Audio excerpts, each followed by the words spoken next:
Job ఇంటర్వ్యూలో HR what is your expectation అని అడిగినప్పుడు చాలామంది చేసే పెద్ద తప్పు నాకు 30% హైక్ కావాలి అని అడగడం. 30% ఎందుకు? ఎవరు చెప్పారు ఆ రూల్? మీరు పర్సంటేజ్ అడిగితే హెచ్ఆర్ మీ పాత శాలరీని యాంకర్ చేసుకుంటారు. అదే మీరు వాల్యూని అడిగితే మార్కెట్ రేట్ ప్రకారం ఇస్తారు. రీసెర్చ్ ప్రకారం 65% ఆఫ్ పీపుల్ కరెక్ట్గా నెగోషియేట్ చేయలేక తక్కువ శాలరీకి సెటిల్ అవుతున్నారు. దీనికి main reason fear and hesitation. So first ఒక చిన్న మైండ్ ట్రిక్ ప్లే చేయండి. ఒక్క సెకండ్ ఇమాజిన్ చేయండి, ఈ నెగోషియేషన్ మీ బెస్ట్ ఫ్రెండ్ కోసం జరుగుతుంది అని. మీరు మీ ఫ్రెండ్ కోసం అయితే ఎంత గట్టిగా ఫైట్ చేస్తారో మీకోసం కూడా అలాగే అడగాలి. This removes the pressure immediately.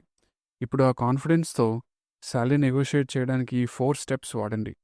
వీడియోని చివరి వరకు చూడండి, it's worth it.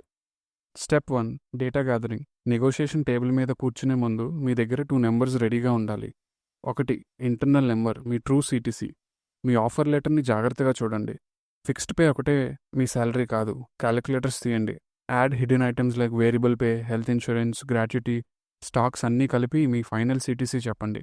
My total cost to company is Y. Always negotiate on why.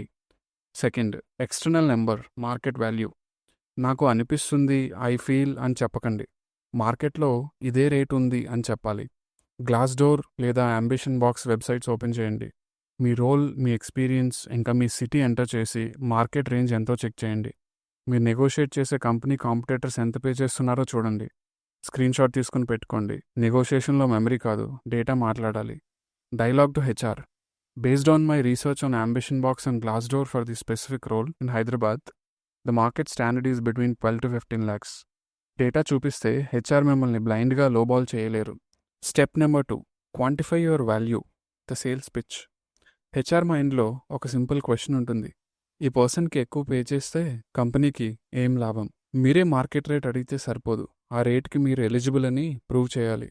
మీరు నేను హార్డ్ వర్కింగ్ అని చెప్పకండి, అది సబ్జెక్టివ్. నేను లాస్ట్ ఇయర్ 10% కాస్ట్ తగ్గించా అని చెప్పండి, అది objective. Dialogue to HR. In my last project I reduced server cost by 15%, saving 5 lakhs annually. I plan to deliver similar impact here, so I'm looking for compensation that reflects this value. Business చేసే వాళ్ళకి ROI భాష బాగా అర్థమవుతుంది. Step 3, the wide range strategy. Step 3 is tricky. Interview స్టార్టింగ్లో HR what is your expected salary అని అడిగినప్పుడు specific number ఇవ్వకండి. ఇది హెచ్ఆర్ సైడ్ నుంచి ఎర్లీ ఫిల్టరింగ్ ప్రాసెస్. దీనికి 2 step solution. First try.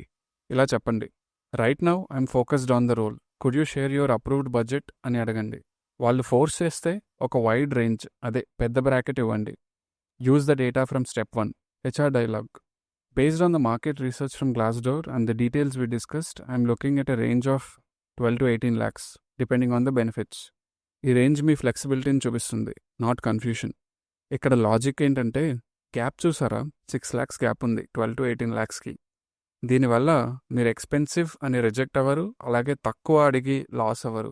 Final రౌండ్లో మీరు హై ఎండ్, అదే 18 lakh వైపు నెగోషియేట్ చేయొచ్చు. Step 4, the closure. ఒకవేళ వాళ్ళు మా బడ్జెట్ ఫిక్స్, మేము బేస్ పే పెంచలేము అంటే గివప్ చేయకండి.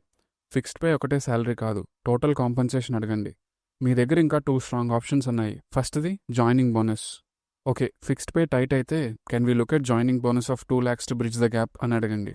కంపెనీస్కి దీనికి సెపరేట్ బడ్జెట్ ఉంటుంది. Second option, flexi benefits.